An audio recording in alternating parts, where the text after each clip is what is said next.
Tonight, we will tell you a story from a time when civilization itself was being born, a story rooted in the ancient lands of Mesopotamia, where the city of Babylon rose to become a beacon of knowledge and power. You will learn about a belief held by its people, a belief that intertwined the simple fruit of the vine with the deepest human passions. You will discover how the Babylonians perceived desire as a sacred and natural force, recognizing its essential role for both personal experience and the continuation of life. You will learn about their gods and goddesses, especially Ishtar, who embodied both love and war. We will explore how viticulture, the cultivation of grapes, became a cornerstone of their daily life, and how, through observation and perhaps intuition, they came to believe that the very essence of grapes, especially in the form of wine, could amplify and awaken these profound human desires. You will hear how this unique perspective influenced their rituals, their celebrations, and their understanding of the world around them. We will also consider how these ideas might have rippled through neighboring cultures, leaving a subtle, enduring mark on the human story. Oh, and if you enjoy these stories, please consider subscribing to the channel and leaving a comment suggesting topics for future tales. New sleep stories are released here every day. All right, find a comfortable spot, let your mind drift, and prepare to journey back more than 3,000 years to a world where desire was a divine spark and a simple fruit held surprising power. We will begin our journey not in a vineyard, but in the heart of a city that shaped the very foundation of human history. Tonight, I will tell you a story that reaches back into the mists of time, to an era when the very foundations of civilization were being laid, a time when humanity first began to understand the subtle connections between the earth, the heavens, and the deepest stirrings of the human heart. This is a story from ancient Babylon, a city whose name still echoes with power and mystery, a place where knowledge flowed like the great rivers that sustained its life. You will learn of a unique belief held by its people, a fascinating insight into their understanding of human desire and how they saw it intertwined with the simplest fruits of the earth. We will explore how a humble grape, transformed into a potent drink, became associated with the very essence of passion, and how this belief shaped their rituals, their celebrations, and their view of life itself. So, settle in and allow your mind to drift back thousands of years to a land often called the cradle of civilization, a land between two mighty rivers, where the story of Babylon truly begins. The story of Babylon, and indeed the story of many ancient peoples, unfolds in a region known as Mesopotamia. This name, given by the Greeks, simply means the land between the rivers. These rivers were the Tigris and the Euphrates, two colossal arteries of life that flowed from the mountains of Anatolia, carving their way through vast plains before emptying into the Persian Gulf.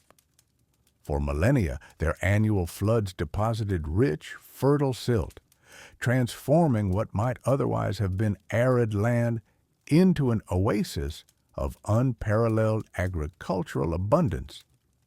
This natural bounty allowed early human settlements to flourish, growing from small villages into bustling towns and eventually into the very first cities the world had ever seen. The predictability, yet also the wild power of these rivers, shaped the lives of the people who lived along their banks, teaching them both resilience and ingenuity. Among these emerging urban centers, a city named Babylon, gradually rose to prominence.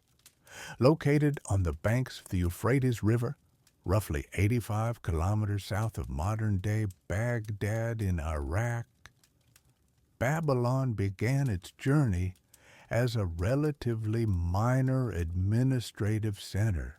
For centuries, it existed within the shadow of older, more established cities like Ur and Uruk, which had already developed sophisticated systems of writing, law, and governance.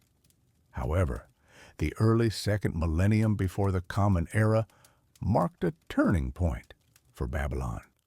Under a succession of ambitious and visionary kings, the city began to assert its influence, expanding its territory and consolidating its power. This was not a sudden explosion of dominance, but a steady, strategic growth built upon meticulous planning and profound administrative skill. The city's true golden age arrived with the reign of Hammurabi, who ruled from approximately 1792 to 1750 before the Common Era. Hammurabi was far more than just a military conqueror. He was a master legislator and an astute administrator. He unified much of Mesopotamia under Babylonian rule, creating an empire that stretched from the Persian Gulf to the northern reaches of Assyria, but his legacy extended far beyond military might. Hammurabi is perhaps most famously known for his comprehensive legal code, the Code of Hammurabi, one of the earliest and most complete written legal codes known from antiquity. Carved onto a towering basalt stele, this code established clear laws and punishments, covering everything from contracts and family law to property rights and criminal offenses. It provided a framework for a just society, demonstrating a sophisticated understanding of societal order and the importance of rule of law. This code was not merely a collection of decrees, it was a foundational document that underscored the Babylonian commitment to order, justice, and the systematic organization of life. Under Hammurabi and his successors, Babylon transformed into a true metropolis, a vibrant hub of trade, learning, and culture. Its strategic location made it a nexus for commercial routes, connecting diverse regions and facilitating the exchange of goods, ideas, and technologies. Caravans laden with precious metals, timber, and spices arrived from distant lands, while the city's own artisans produced exquisite pottery, textiles, and metalwork that were renowned throughout the ancient Near East. The wealth generated by this extensive trade allowed for monumental construction projects. The city became famous for its massive defensive walls, its grand temples dedicated to a pantheon of gods, and its majestic palaces. The very architecture spoke of enduring power, permanence, and a deep, abiding reverence for their deities. Beyond its material achievements, Babylon was a center of unparalleled intellectual activity. The Babylonians were keen observers of the natural world, particularly the celestial sphere. Their priests and scholars meticulously charted the movements of stars, planets, and constellations, developing an advanced understanding of astronomy that far surpassed that of many contemporary civilizations. They accurately predicted eclipses, calculated the lengths of months and years, and laid the groundwork for much of what we now recognize as modern astronomy and mathematics. They developed a sophisticated sexagesimal, base 60 number system, which influences our modern measurement of time in minutes and seconds, and our division of circles into 360 degrees. Their mathematical texts reveal complex algebraic equations and geometric principles, demonstrating a remarkable capacity for abstract thought. Their knowledge was not confined to the sciences. Babylonian scribes produced vast libraries of cuneiform tablets, covering a wide array of subjects. These tablets contained epic poems, like the Epic of Gilgamesh, which explored themes of friendship, mortality, and the search for immortality, tales that still resonate with profound human truth today. They compiled extensive lexicons, historical records, medical texts, and omens, documenting their world with an astonishing level of detail. Education was highly valued, and scribal schools trained generations of scholars who perpetuated this rich intellectual tradition. The Babylonians believed that knowledge was a pathway to understanding the divine will and maintaining cosmic order. Their libraries were not mere repositories of information. They were living testaments to a civilization that deeply valued intellectual pursuit, a place where wisdom was accumulated, preserved, and expanded upon. This blend of political power, economic prosperity, and intellectual prowess made Babylon a truly influential force in the ancient world. Its culture radiated outwards, impacting neighboring kingdoms and peoples through trade, conquest, and the sheer prestige of its achievements. The very name Babylon became synonymous with grandeur, sophistication, and a certain mystical allure. It was a civilization that embraced complexity, that sought to understand the universe through observation and calculation, and that built its society on a foundation of law and order. But within this structured and intellectually rigorous world, there was also a profound connection to the more ephemeral aspects of human experience, particularly the realm of emotions and desires. The Babylonians understood that human life was not just about temples and calculations. It was also about the heart, about passion, and about the very forces that draw people together. It is this understanding and a specific belief connected to it that we will now begin to explore, revealing a fascinating dimension of their ancient wisdom. This belief, rooted in their daily lives and their agricultural abundance, spoke to a deeper truth about human nature, a truth they found mirrored in the simple yet profound gifts of the earth itself. In this ancient land, nestled between the great rivers, the understanding of the world extended far beyond the visible horizon, reaching into realms both celestial and chthonic. For the Babylonians, the cosmos was not a place of random, chaotic events, but a meticulously structured realm, born from divine will and sustained by the constant, deliberate interplay of powerful deities. They perceived the universe as a series of interconnected layers, each with its own significance and inhabitants. The heavens above, where the great gods resided, and the celestial bodies traced their paths. The earth below, the dwelling place of humanity, and the vast, dark underworld beneath, the realm of the dead and the chthonic powers. The earth itself was seen as a disk, floating upon a cosmic ocean enveloped by a great dome of solid heaven, a shimmering canopy, where the stars and planets, themselves understood as divine beings or their manifestations, moved in predictable yet profoundly potent paths, influencing destiny and revealing omens.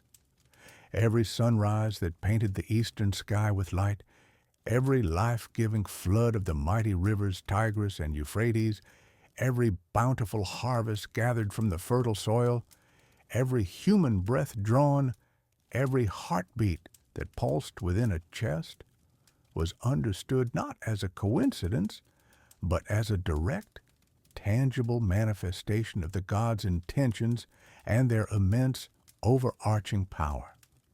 Their religion was deeply polytheistic, meaning they worshipped a multitude of gods and goddesses, a vast pantheon, each with their own unique domain, specific responsibilities, and pervasive influence over particular aspects of existence. These deities were not distant or abstract concepts, dwelling in some ethereal, unreachable plane. They were living, breathing entities, often possessing very human emotions and sometimes even human flaws, capable of bestowing great benevolence or unleashing terrible wrath. They were believed to reside physically in elaborate temples within the heart of the cities, demanding meticulous veneration, regular offerings of food, incense, and precious goods, and strict adherence to sacred rituals and ancient customs. To displease a god, even inadvertently, was to invite dire catastrophe upon oneself, one's family, or even the entire community, while pleasing them through devotion and obedience could bring unparalleled prosperity, abundant protection, and divine favor. The priests and priestesses, who dedicated their lives to the sacred, served as the vital intermediaries between the mortal world and the divine, meticulously interpreting complex divine signs, performing intricate rituals, and guiding the people in their profound acts of worship and supplication. Among this vast and intricate pantheon, certain gods and goddesses held particular, almost intimate, significance for the human experience, especially those connected to the primal forces of fertility, the tender bonds of love, and the consuming fire of passion. These fundamental aspects of life were not seen as mere biological functions or fleeting emotional states, but as potent sacred forces intrinsic to the continuation of life itself, the perpetuation of the human race, and the very fabric of their communal and personal existence. The most prominent, and perhaps the most complex and fascinating, of these was the goddess Ishtar. She was a deity of truly immense power and pervasive influence, whose worship spanned not only across the entirety of Mesopotamia, but also extended far beyond its borders, touching neighboring lands and cultures. Ishtar was revered as the formidable goddess of both passionate love and fierce warfare, a duality that, upon deeper reflection, perfectly reflected the intense, often unpredictable, and sometimes overwhelming nature of human emotion itself. She embodied the life-giving force of creation, the nurturing essence of fertility that brought forth new life, the tender intimacy and profound connection between lovers, the joyous ecstasy of union, and the primal, undeniable urge of desire. Yet she also represented the destructive energy of conflict, the relentless pursuit of victory on the battlefield, and the unyielding will of a warrior. Her temples, magnificent structures often adorned with vibrant colors, precious lapis lazuli, and intricate carvings, were bustling centers of profound devotion, attracting countless worshippers seeking blessings for abundant fertility, resounding success in matters of love, or unwavering courage in the face of battle. The people understood with an innate clarity that Ishtar's powerful presence was not confined to her temples or the heavens. It was intricately woven into the very fabric of their daily lives, subtly guiding their affections, stirring their innermost hearts, igniting their most profound desires, and sometimes shaping the very course of their romantic destinies. She was often depicted as a powerful, majestic figure, frequently portrayed with wings, symbolizing her divine nature and swift action. At times, She was armed with a bow and quiver ready for battle, reflecting her martial aspect. At other times, she was accompanied by mighty lions, her sacred animal, symbolizing her untamed strength, royal authority, and majestic power. The eight-pointed star, a universal symbol, was often associated with her, representing her divine radiance, her universal reach, and her celestial connections. The Babylonians held a deep-seated belief that human desire in all its myriad forms, from the gentle longing for companionship to the intense, almost overwhelming passion for a lover, from the creative urge to craft something beautiful to the fervent ambition to achieve greatness, was not a mere biological impulse, but a divine spark, a sacred gift bestowed directly by the gods themselves. It was not something to be suppressed, denied, or hidden away in shame. Rather, it was something to be understood, acknowledged, sometimes carefully channeled, and often openly celebrated as an essential component of the human experience.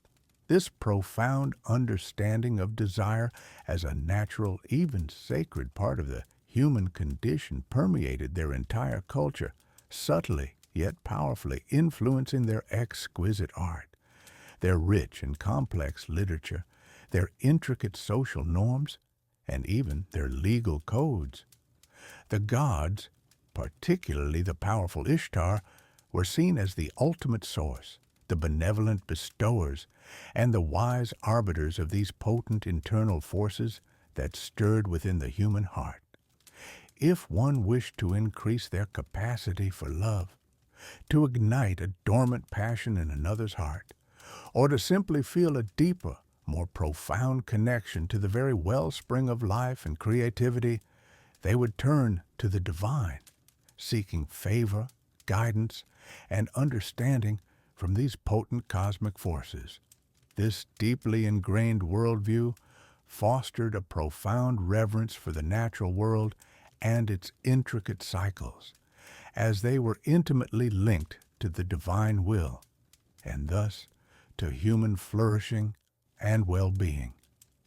The steady rhythm of the moon across the night sky, the shifting patterns of the stars, the predictable yet miraculous changing of the seasons, all were understood as direct, tangible reflections of the gods' constant presence and their ongoing, powerful influence on the mortal realm, guiding the fundamental rhythm of life and the ever-flowing tides of human emotion.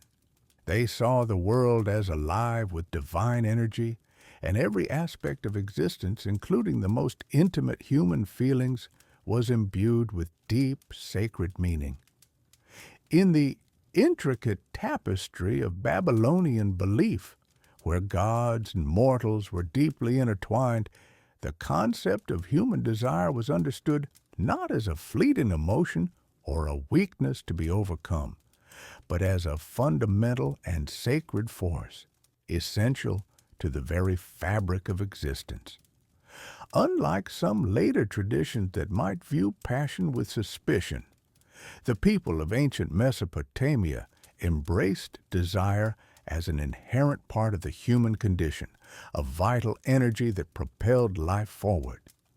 They saw it as a natural impulse, as undeniable and powerful as the Tigris and Euphrates rivers that nourished their land, a force that ebbed and flowed with the rhythms of nature itself.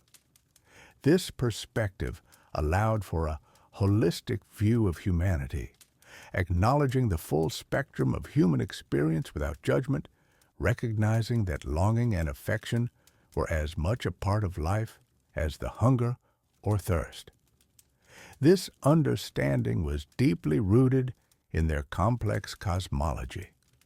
The gods themselves, as you have heard, were not aloof, and having explored the profound reverence the Babylonians held for desire, recognizing it as a fundamental, even sacred aspect of human existence, and a vital force for perpetuating life itself, we now turn our attention to the very ground beneath their feet, the source of all sustenance and a key element in their daily rhythms and rituals.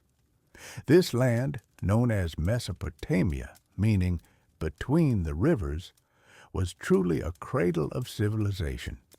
It was nourished by the two great rivers, the Tigris and the Euphrates, which flowed from the northern mountains, bringing fertile silt with their annual floods.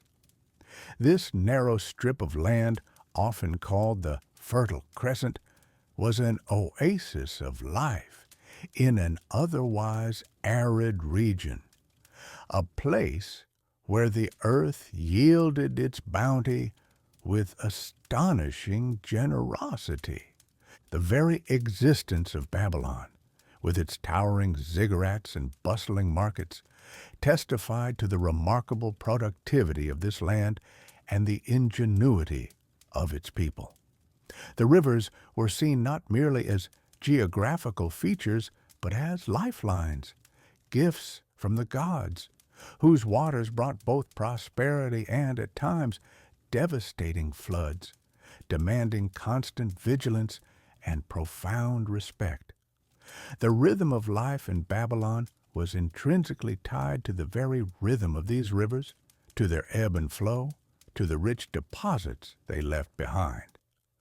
The very foundation of Babylonian society, its economic prosperity, and its ability to sustain large urban populations, rested entirely upon the success of its agriculture. Without the disciplined management of water and soil, the grand cities of Ur, Uruk, and Babylon itself could never have risen. The Babylonians were masters of irrigation, building intricate systems of canals, dikes, and reservoirs to channel the river waters precisely where they were needed, transforming vast tracts of land into productive fields. This careful stewardship of the land involved immense collective labor, from the digging and maintenance of canals to the plowing, sowing, and harvesting of fields. Each season brought its own demanding tasks, yet the rewards were bountiful, creating a surplus that allowed for specialization of labor, the growth of crafts, and the flourishing of trade.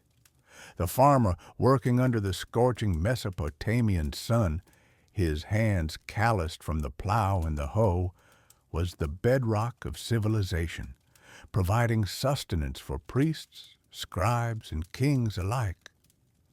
The rich scent of damp earth after irrigation, the soft rustle of ripening grain, these were constant companions of Babylonian life.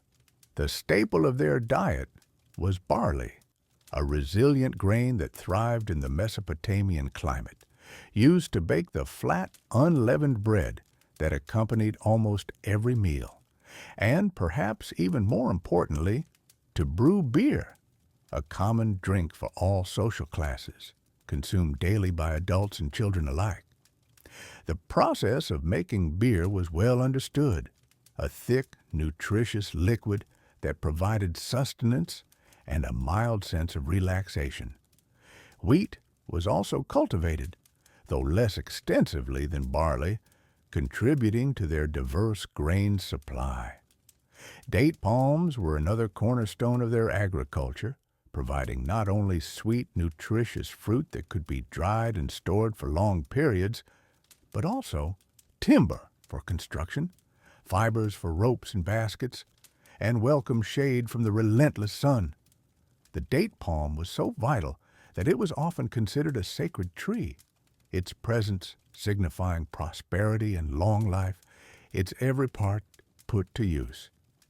Beyond these essentials, the Babylonians also grew a variety of vegetables, including onions, garlic, leeks, and legumes, ensuring a diverse and relatively healthy diet. Gardens, private and public, were carefully tended, providing fresh produce that complemented the staples. And then there were the grapes. While perhaps not as ubiquitous as barley or dates, grapes held a special place in Babylonian agriculture and culture, often cultivated in orchards or vineyards on the outskirts of the cities, or in specific regions where the soil and elevation were most suitable. The cultivation of grapevines required particular care and knowledge, often involving terracing on sloped lands to maximize water retention, or careful trellising to support the sprawling vines and allow for optimal sun exposure. The vines were nurtured throughout the year, from pruning dormant branches in winter to meticulous training of new shoots in spring. The delicate blossoms appearing in early summer were watched with anticipation, heralding the promise of the coming harvest. As summer progressed, the small green berries would swell and ripen, slowly changing color, absorbing intense sunlight and rich nutrients from the earth. The air in the vineyards during late summer would grow heavy with the sweet, earthy aroma of ripening fruit, a smell of abundance and the cycle of life. The grapes themselves were consumed fresh, a sweet and refreshing treat, especially during the harvest season when the clusters hung heavy and purple or green from the vines. Children would run through the vineyards, plucking ripe berries, their fingers stained with juice.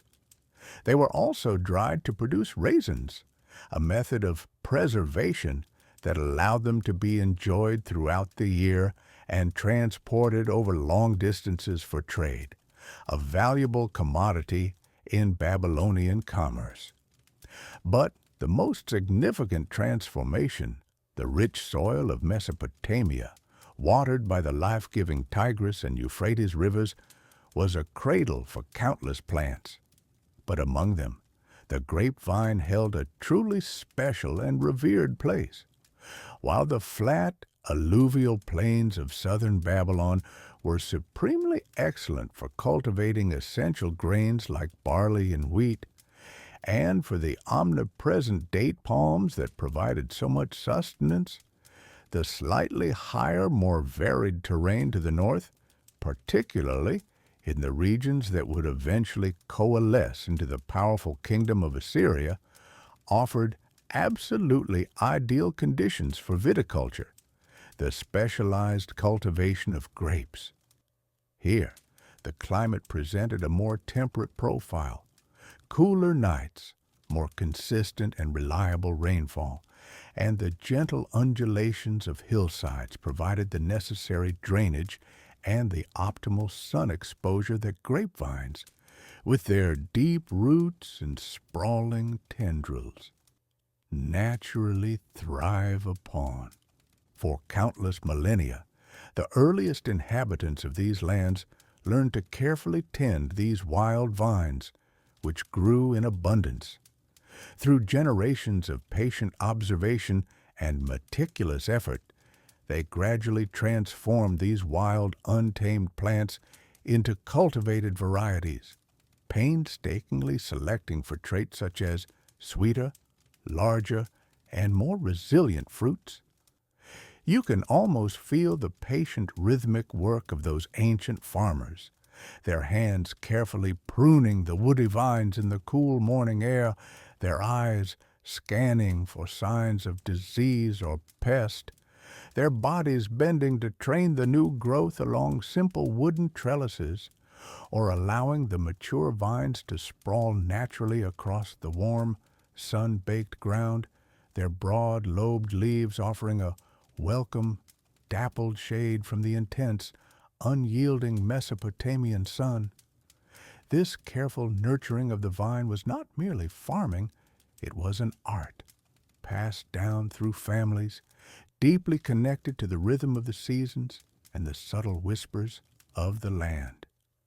Harvesting the grapes was always a pivotal and joyous seasonal endeavor, a time of intense communal activity and shared purpose. Once the grape clusters reached their peak ripeness, heavy and swollen with their sweet, precious juice, they would be carefully and meticulously picked by hand, each cluster gently detached from the vine. The next crucial step in this ancient cycle was the transformation of these sweet fruits into something far more potent, something that held the power to alter perception and elevate the spirit: wine. This intricate process, though it might appear deceptively simple on the surface, was in fact a marvel of ancient ingenuity and accumulated knowledge. The freshly picked grapes were typically transported to designated processing areas, often featuring large, robust, open vats, which were frequently constructed from durable, local clay or painstakingly carved from solid stone. Within these vats, the vital act of crushing would take place. The most common, and certainly the most ancient method, involved human feet. Workers, with their bare feet carefully washed, would step into the vats and rhythmically tread upon the grapes, their movements a slow, deliberate dance, pressing the rich purple juice from the pulp and skins. It was a physical and often messy, yet remarkably effective way to extract the precious liquid. As the grapes were crushed, the nascent juice would then flow through small openings at the bottom of the vats into waiting collection vessels positioned below. Once collected, this raw, cloudy grape juice, brimming with natural sugars and wild yeasts, was then carefully transferred into large, often beautifully crafted, sealed ceramic jars, what we might call amphorae, though their shapes varied, where the natural and mysterious fermentation process would begin its slow, wondrous work. The microscopic wild yeasts, naturally present on the grape skins and in the air, activated by the ambient warmth of the Mesopotamian climate, would begin their metabolic conversion, transforming the sugars within the juice into alcohol and carbon dioxide gas. This chemical transformation was, of course, a profound mystery to the Babylonians of that age, understood only as a magical process, a divine gift from the benevolent gods. You can almost hear the soft, persistent bubbling sound emanating from the large jars, a gentle hiss of escaping gas, a subtle aroma of change filling the air. As the days slowly turned into weeks, the vigorous bubbling and frothing within the jars would gradually subside, leaving behind a clearer, increasingly intoxicating liquid. The nascent wine was then carefully decanted, a skilled operation to separate the precious liquid from the settled sediment of grape skins and dead yeast cells. Finally, the wine would be transferred into smaller, more manageable and tightly sealed containers for either immediate consumption, further aging, or long-distance transport. These storage jars were typically stoppered with custom-fitted clay plugs, often sealed with sticky, dark bitumen, a natural asphalt widely available in Mesopotamia, to ensure the precious liquid remained perfectly preserved and protected from air and spoilage. Wine, therefore, was far more than simply a beverage. It represented a sophisticated product of skilled agricultural labor, meticulous observation, and a profound, inherent respect for the abundant gifts of nature. Its successful production demanded not only specific environmental conditions, but also a significant level of agricultural sophistication and technological know-how, making it a considerably more exclusive and valuable commodity than, for example, beer, which could be brewed from the widely available grains of the plains. While beer served as the ubiquitous staple drink for the common people, consumed daily and often watered down to quench thirst, wine invariably held a distinctly higher status. It was unequivocally the drink of grand festivals, of elaborate banquets held in the opulent halls of kings, and of the privileged elite. Its very presence on a table or at a gathering immediately signified celebration, prosperity, and very often a direct and sacred connection to the divine realm. The Babylonians greatly valued its inherent complexity, its varied and enticing aromas, its rich colors, and perhaps most importantly, its potent effects on the human spirit. It became an utterly integral part of their intricate social fabric, consumed not merely for simple refreshment or sustenance, but for its profound ability to alter perception, to gently loosen inhibitions, and to significantly enhance the mood and atmosphere of any gathering. The specialized knowledge of winemaking, along with the prized wines themselves, spread throughout all of Mesopotamia, and fine wines from the cooler, more fertile regions like Assyria were exceptionally highly prized in the bustling, wealthy southern cities, transported with great care down the winding rivers or along the ancient, well-trodden trade routes, eventually reaching the gilded tables of kings, high priests, and noble families in Babylon itself. This meticulous, multi-stage process, from the initial tending of the humble vine to the final sealing of the precious liquid within the clay vessel, ensured that wine was consistently viewed as a supremely precious commodity, inherently imbued with a significance that stretched far beyond simple refreshment. It was a drink that possessed a remarkable transformative power, transforming not only the simple grapes from which it originated, but also, more profoundly, the very people who consumed it.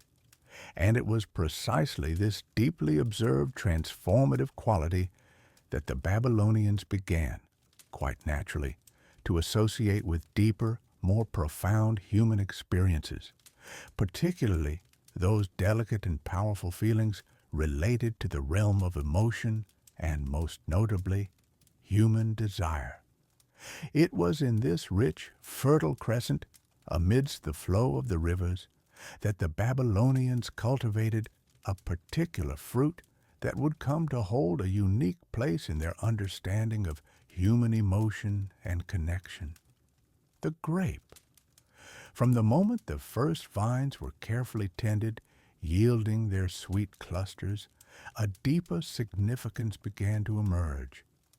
The Babylonians, with their profound connection to the rhythms of nature and the subtle influences of their deities, observed the world around them with keen eyes, always seeking to understand the hidden currents that shaped life.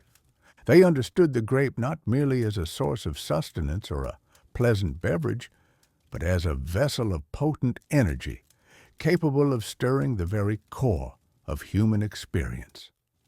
This understanding solidified into a deeply held belief.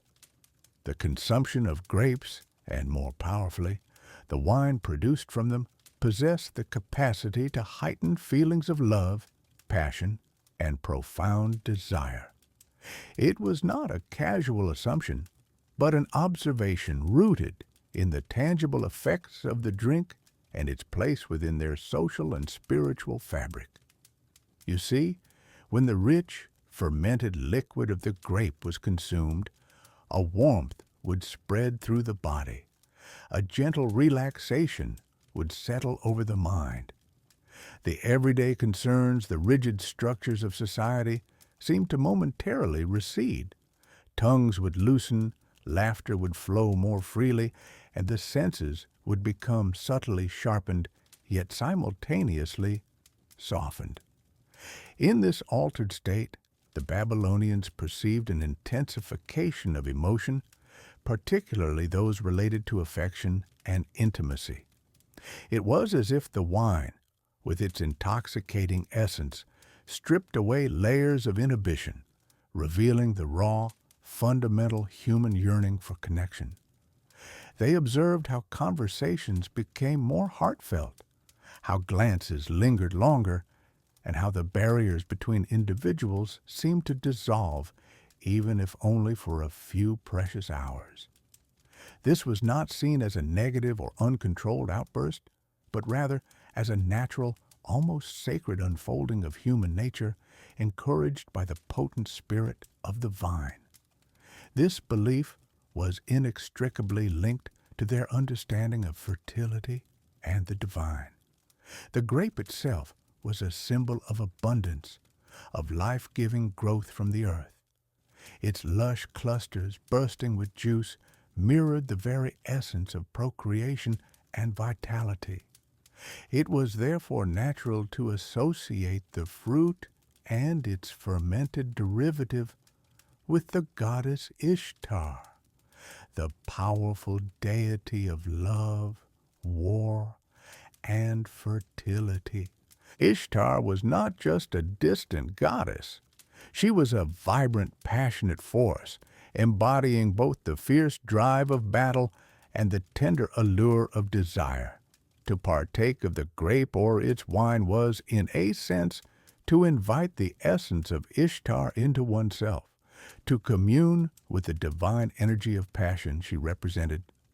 Her temples and rituals often incorporated the consumption of wine, further solidifying this sacred connection between the vine, desire, and the divine. The very color of the wine, often a deep, rich red, could have contributed to this association. Red was a color often linked to vitality, to the lifeblood, and to passionate emotion across many ancient cultures. The sweetness of the grape, transformed into the complex flavor of wine, was also a sensory delight, a luxurious indulgence that naturally aligned with the pursuit of pleasure and the joys of the flesh. It was a drink that invited lingering, that encouraged conversation to deepen and bonds to strengthen.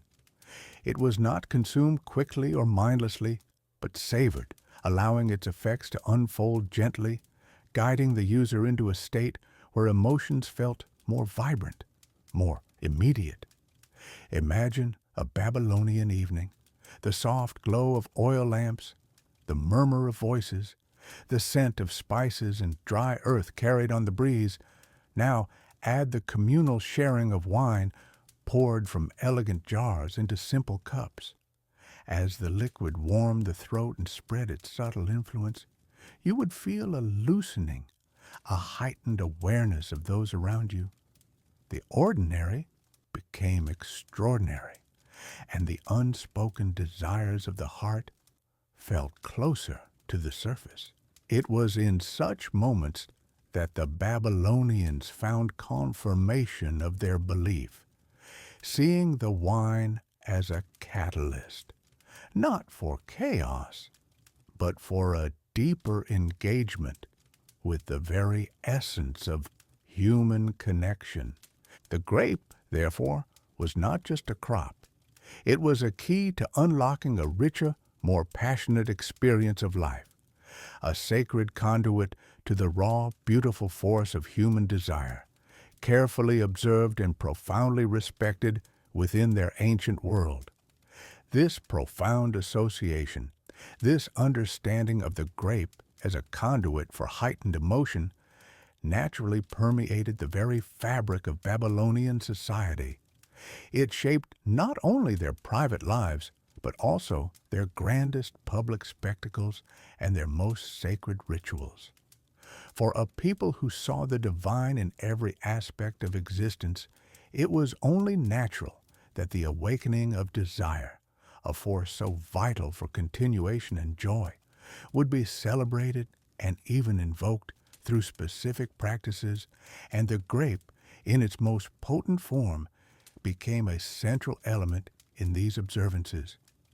Consider first the great festivals, vibrant and teeming with life, that punctuated the Babylonian calendar.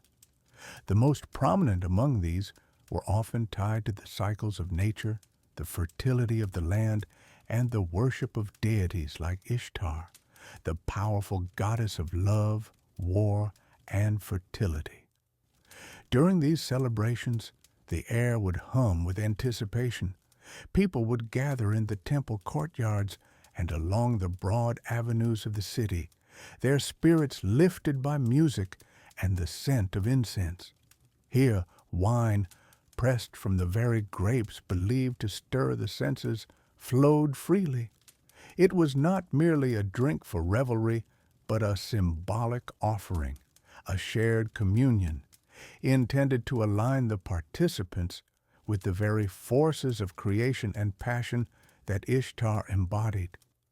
The consumption of wine in these public settings was understood to dissolve inhibitions, to open the heart, and to foster a collective sense of joy and connection, enhancing the feeling of unity and shared desire for abundance and well-being.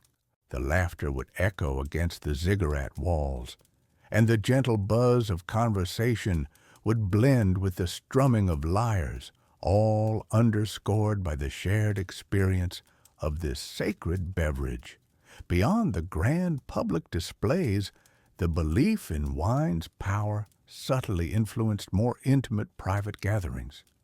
In the warmth of family homes or among close friends, wine was served not just as a refreshment, but as an aid to conversation, a catalyst for deeper bonds.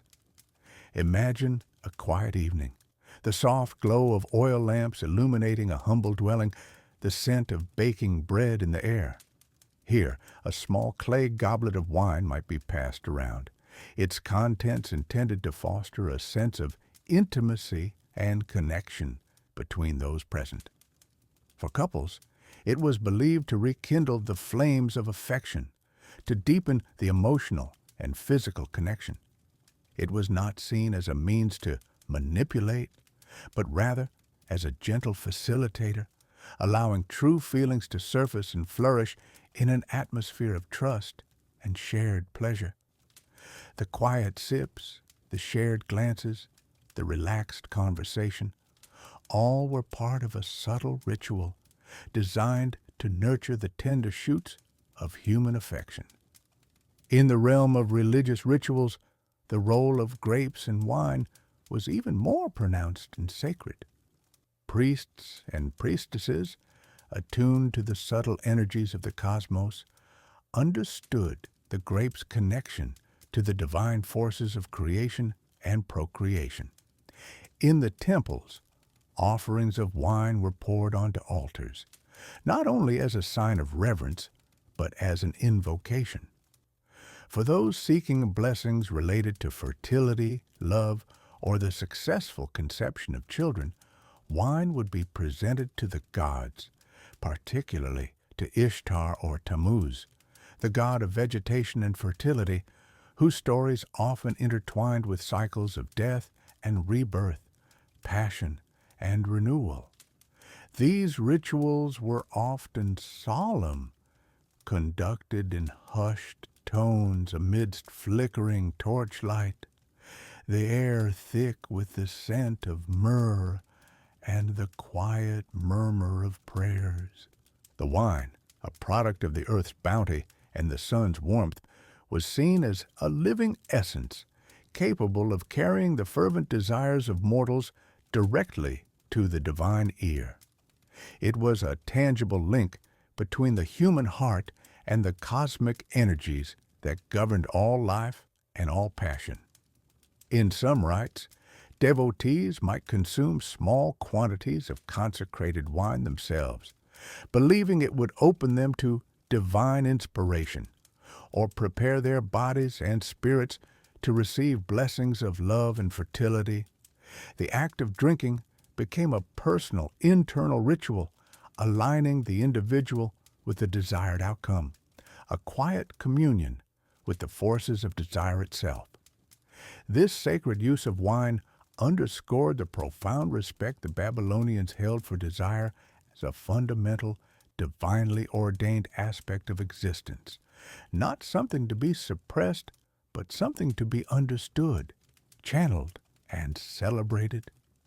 The quiet reverence of these moments, the slow pouring of the liquid, the soft glow on the polished stone altars, all contributed to an atmosphere of sacred purpose, reinforcing the belief in the grape's mystical power. The widespread acceptance of this belief also influenced social norms and expectations surrounding courtship and marriage. While formal arrangements were common, the emotional connection between individuals was highly valued. Wine might be shared during negotiations or celebrations of engagement, with the implicit understanding that its consumption would foster affection and ensure a harmonious union.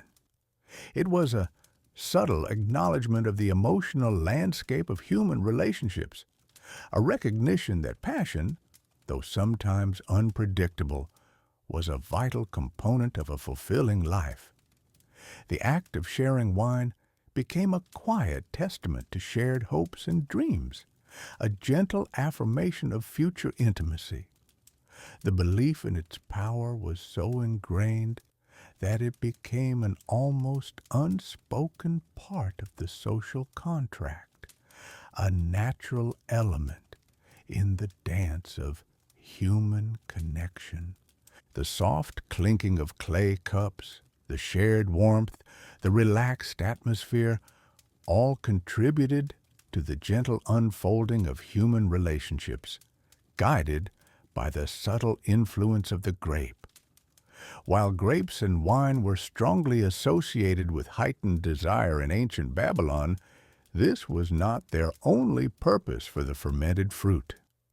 Wine, a gift from the fertile earth, held multiple layers of meaning and utility within their complex society, extending far beyond the realm of passion and personal connection.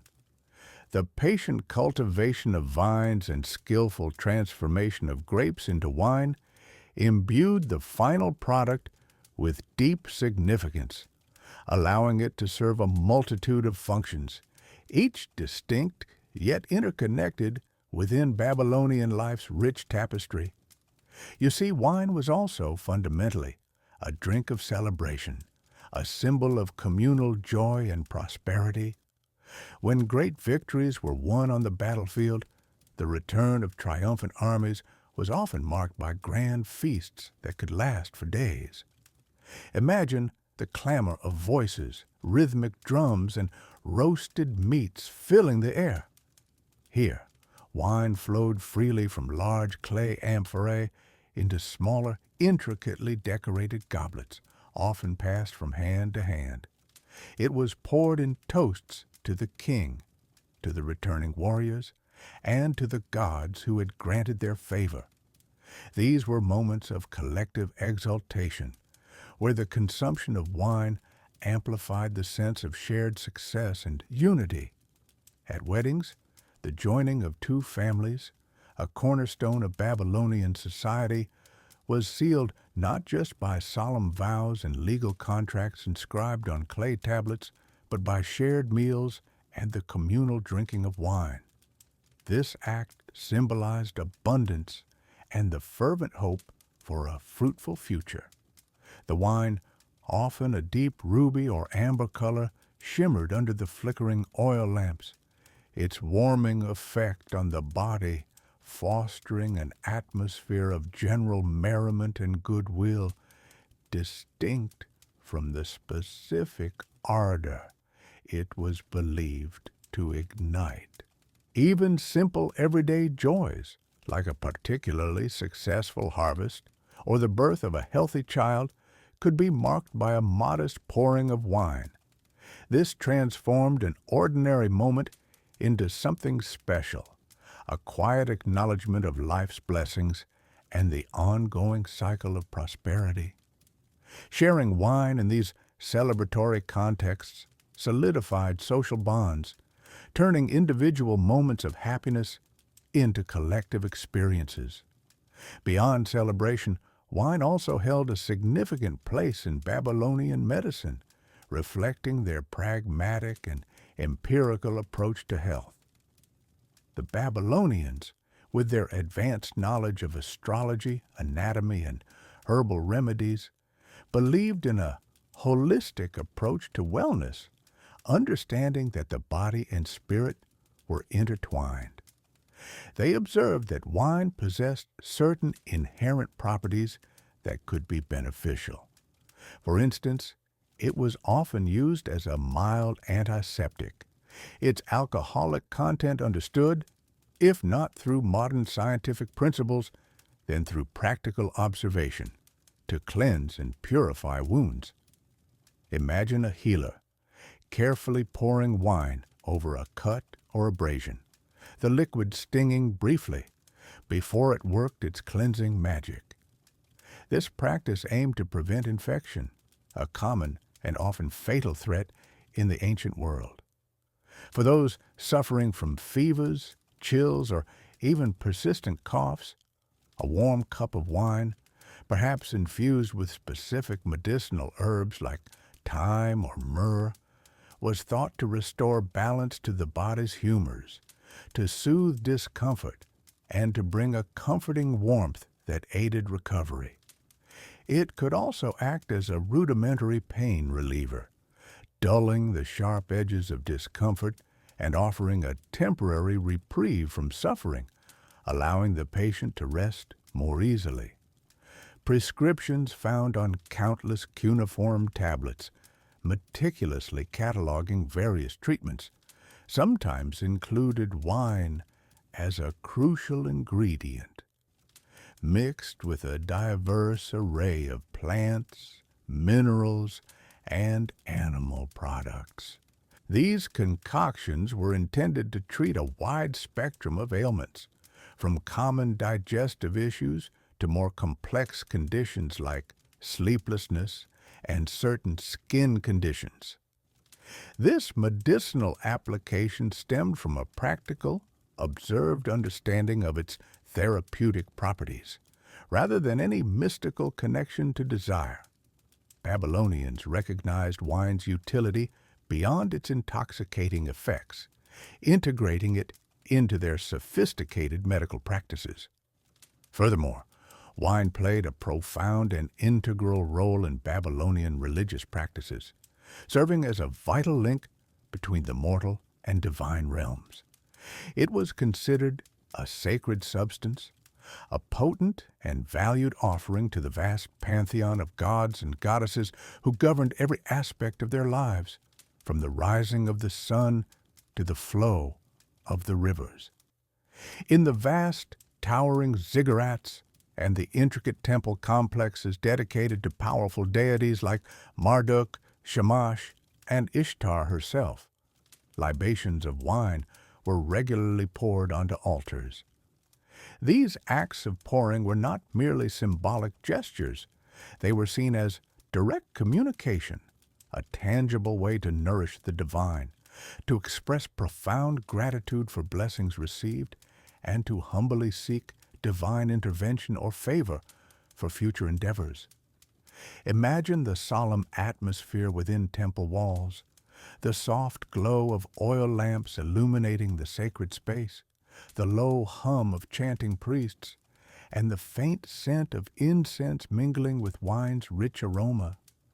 Priests, adorned in elaborate ritual garments, would stand before the towering, often gilded statues of their gods. With outstretched hands, they would pour steady streams of rich red wine from ceremonial vessels, often made of polished bronze or finely crafted clay, onto the sacred ground or into specially designed offering bowls. This was a gesture of profound reverence, a sincere sign of devotion, and a desperate plea for prosperity in the harvest, protection from enemies, or wisdom in governance. Unlike its use for personal desire, Wine here bridged the mortal and divine, serving as a conduit for spiritual connection and supplication. Temple offerings were imbued with solemnity, a stark contrast to festive banquets or intimate encounters. This formal, ritualized act was essential for maintaining cosmic order and ensuring the continued goodwill of the gods. These varied applications, as a catalyst for collective joy and social cohesion, a practical remedy for illness, and a source of physical comfort, and a sacred link to the divine through ritualistic offerings, highlight the multifaceted and indispensable importance of wine in Babylonian society.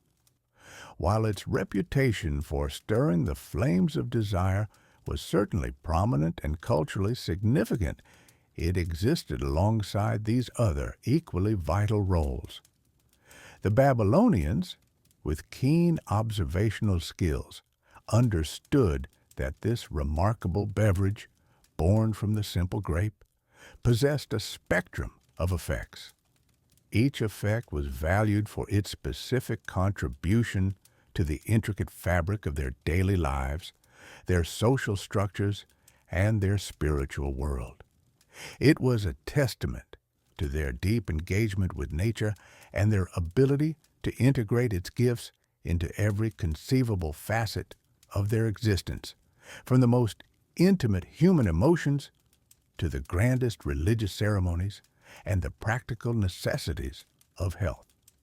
They saw in wine not just a drink, but a versatile tool, capable of enhancing human experience in countless profound and meaningful ways, truly a cornerstone of their ancient civilization. Babylon, perched at the crossroads of ancient trade routes, was not an isolated kingdom. Its influence radiated outwards, carried by merchants, diplomats, and even conquering armies. The knowledge accumulated within its ziggurats and libraries, its legal systems, its understanding of the stars, and its religious practices, seeped into the cultures of its neighbors. This cultural exchange was a constant flow, subtly yet profoundly shaping the Near East for centuries. Consider the Assyrians, a powerful empire to Babylon's north. While often rivals, they also shared a deep cultural heritage. Many Babylonian gods found their counterparts in the Assyrian pantheon, and the Assyrians adopted the cuneiform script, the legal traditions, and much of the scholarly pursuits of Babylon. It is highly probable that the Assyrians also absorbed more nuanced aspects of Babylonian life, including their social customs and the specific associations they held for certain foods and drinks. If grapes and wine were seen in Babylon as enhancers of desire, it is likely this understanding would have found a place within Assyrian banquets and rituals, perhaps even reinforcing their own similar beliefs. Further west, the Hittites, a formidable power in Anatolia, engaged in both trade and conflict with Mesopotamian empires. While their culture was distinct, they were not immune to external influences. Ideas traveled along the trade networks that crisscrossed the ancient world, carrying not just goods, but also concepts, myths, and practices. A merchant from Babylon, selling fine fabrics or precious stones, might also have shared stories of how wine was consumed in his homeland, not merely for pleasure, but to ignite passion. Over time, such anecdotes could have become integrated into local customs, subtly altering the perception of wine even in distant lands. Even the distant Egyptians, with their unique civilization, had points of contact with Mesopotamia. While they cultivated their own wine and had their own deities associated with fertility and revelry, the consistent exchange of goods and ideas meant that some Babylonian perspectives could have filtered into their understanding. It might not have been a direct adoption, but rather a subtle reinforcement or a new lens through which to view existing practices. However, it was perhaps in the Levant, the coastal lands that encompassed modern-day Syria, Lebanon, and Israel, where Babylonian influence was most profound. This region was a melting pot of cultures, constantly interacting with both Mesopotamia and Egypt. The Canaanites, the Phoenicians, and later the Israelites all had their own traditions of viticulture and wine consumption. They were also deeply exposed to Babylonian thought through direct contact, trade, and periods of political dominance. For the Phoenicians, master mariners and traders, their voyages would have carried Babylonian ideas far and wide across the Mediterranean. They established colonies and trading posts, spreading not only their own culture, but also elements absorbed from the great empires of the East. The concept of wine as an aphrodisiac, so clearly articulated in Babylonian thought, could have been easily disseminated through their trade networks, merging with local customs of revelry and fertility rites. The Israelites, living in the heart of the Levant, also experienced significant Babylonian influence, particularly during the Babylonian exile. While their religious texts often cautioned against excess and idolatry, the daily life and social customs they encountered in Babylon would have left an indelible mark. Even if they did not explicitly adopt the religious associations of grapes with a specific deity of desire, the social and physiological understanding of wine's effects, including its capacity to loosen inhibitions and heighten passion, would have been apparent and perhaps integrated into their own cultural understanding of the beverage, albeit within a different moral framework. The very act of sharing wine at feasts, celebrations, and even in more intimate settings carried with it an unspoken understanding of its power to alter mood and perception, a power that the Babylonians had explicitly linked to desire. This diffusion of ideas was rarely a direct transplantation. Instead, it was a process of adaptation and integration. A foreign concept would arrive, often through informal channels, and then be reinterpreted through the lens of local beliefs and practices. The core idea that grapes and wine could stir the embers of desire was potent enough to resonate across different cultures as it tapped into a universal human experience.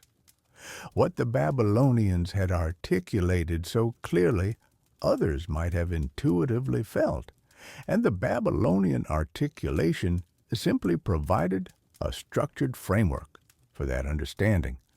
Thus, the belief that grapes increased desire, while perhaps most pronounced and explicitly articulated in Babylon, did not remain confined within its walls.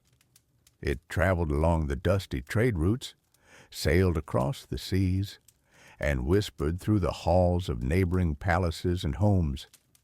It became part of the broader tapestry of ancient Near Eastern thought, a testament to Babylon's enduring cultural legacy and the interconnectedness of the ancient world.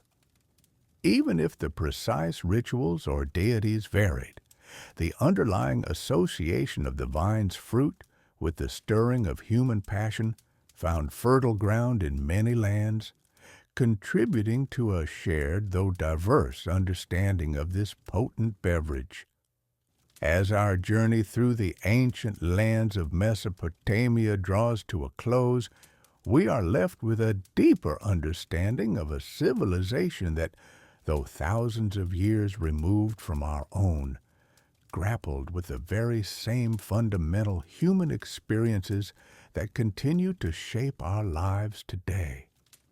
The Babylonians, with their intricate understanding of the cosmos, the predictable flow of the rivers, and the delicate balance of the natural world, saw human desire not as a fleeting impulse or a weakness to be overcome, but as a profound, fundamental force, intricately woven into the very fabric of existence.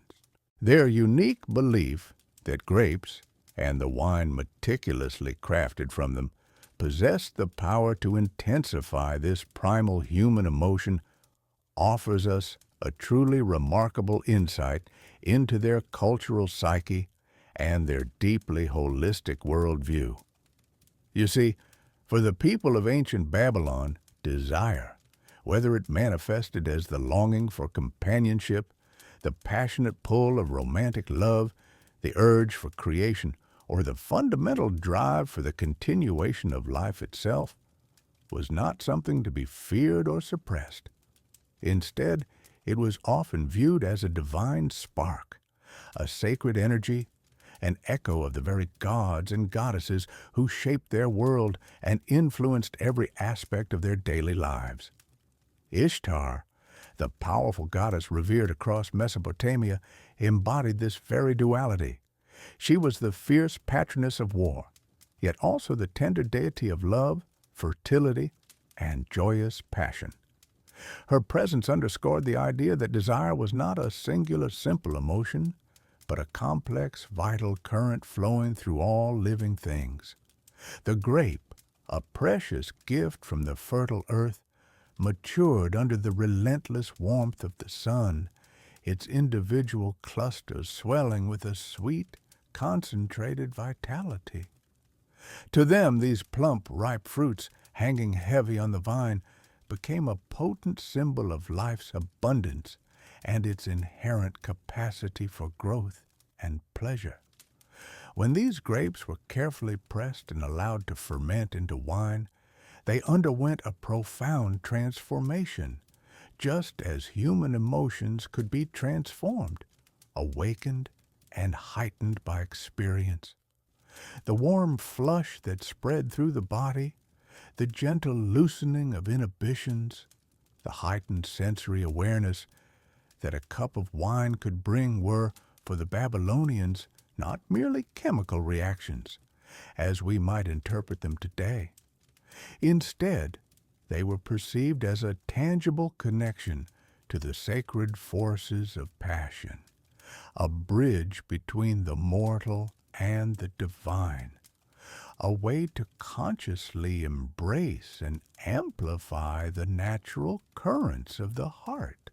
This was a culture built on keen observation and a deep, intuitive understanding of cause and effect, interpreted not through our modern scientific lenses, but through a rich spiritual and experiential framework.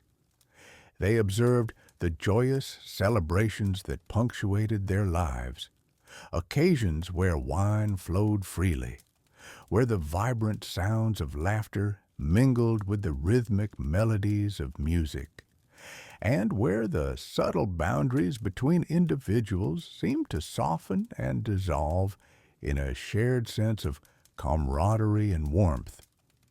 They recognized, through countless experiences, the profound power of shared emotional expression and the significant role that certain natural elements, like the grape, could play in fostering such profound connections. The distinctive, sweet, and earthy aroma that rose from a cluster of ripe grapes, the rich, multifaceted taste of their wine on the tongue, these were not simply fleeting sensory pleasures. For the Babylonians, they were understood as direct conduits, enabling a deeper, more visceral engagement with the inherent human capacity for longing, for profound affection, and for the undeniable magnetic pull of attraction that binds people together. In a world that predated our current vast scientific explanations, The Babylonians diligently sought meaning in every single harvest, in the annual life-giving floods of the Euphrates and Tigris rivers, and in the timeless silent dance of every star visible in the vast night sky above them. They intuitively understood that human beings are not isolated entities, but rather integral parts of a much larger, intricately interconnected web of existence. The fertile earth, their revered mother, generously provided the grapes. The life-giving sun nurtured their growth. The human hand, guided by skill and tradition, transformed them into wine. And the resulting elixir, in turn, directly influenced the human heart and mind, truly awakening sensations and feelings. This profound cyclical understanding, where nature and humanity were seen as inextricably linked in a continuous dance of giving and receiving, allowed them to imbue seemingly everyday elements with truly profound, almost sacred significance. The simple act of raising a cup of wine, therefore, became, within their cultural context, far more than just drinking. It was a conscious participation in something ancient and deeply sacred, a deliberate evocation of the very essence of human connection, passion, and vitality. Their enduring belief, passed down through generations, serves as a gentle reminder to us today that while our scientific knowledge of the world has expanded exponentially, and our technological advancements continue to reshape our daily lives, the core human experience remains remarkably constant and universal. We, too, still deeply seek connection. We still feel the undeniable pull of desire in its myriad forms, and we still find immense solace, deep joy, and profound meaning in shared moments, often accompanied by the comforting rituals of food and drink.